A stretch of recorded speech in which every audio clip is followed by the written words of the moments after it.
want to take all of you back to the first time that I met Ryan. This was the fall of 2008. I'd done my research on the internet, and I knew that there was this guy from New Canaan on the football team, and I was like, oh, I wonder what he's like. And first practice, peeling into the parking lot is this tricked out, bright red Chevy Tahoe, windows down, music blaring, and out comes this guy, 6'5", 250 pounds, jacked out of his mind, super tan, bright blonde hair, bright blue eyes, and this like aversion to wearing sleeves on his shirts.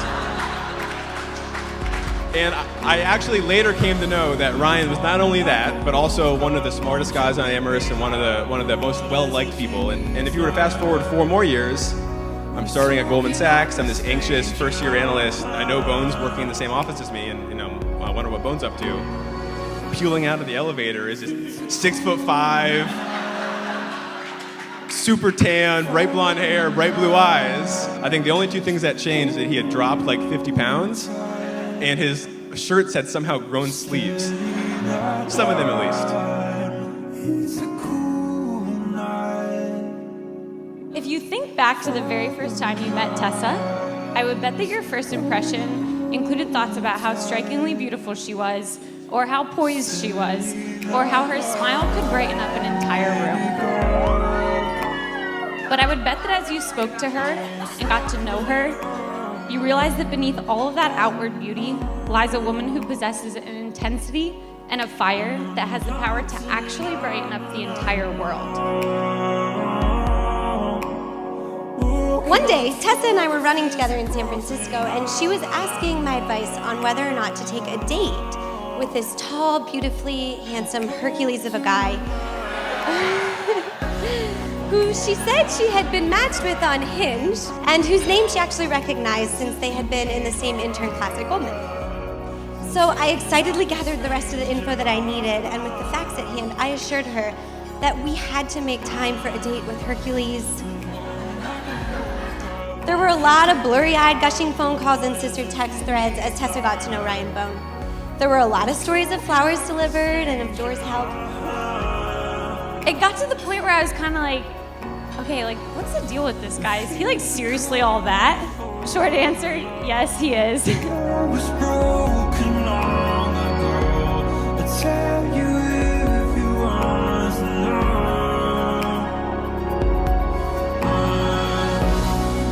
I, Ryan, take you, Tessa, to be my wife.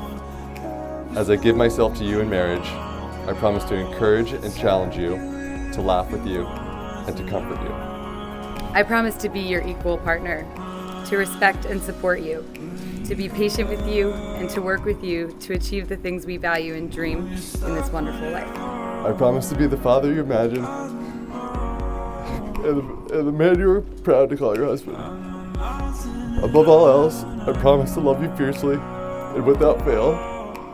These things I give to you today and all the days of our lives.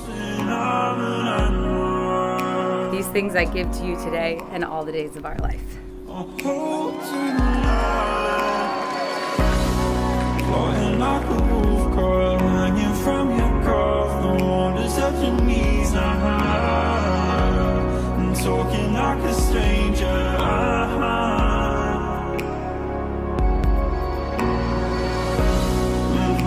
From my perspective, there was never a question that Ryan was the other half to Tessa from the very first time that I met him.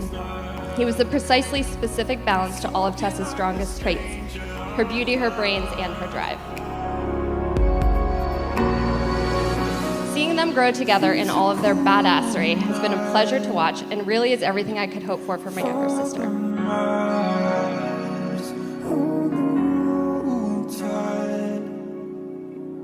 Steady that line. It's a cool night for the miles on the road tide.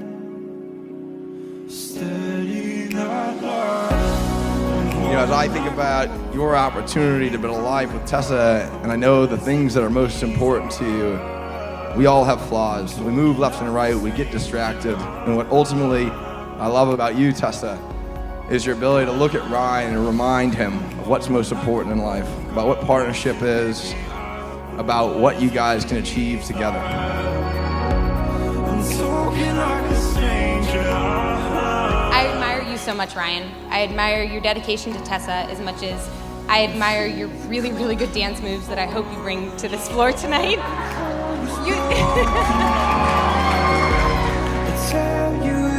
When I first met Ryan, you could tell he was like a lightning rod. You know, he was so motivated to be something. And I think if you look at him now, the motivation hasn't changed, but I think the source has changed. It's not to be something, it's to build something. Talk about them building a life together. It's like, I think if any of us can have like a sliver of what they have there, I think we'll all be super lucky.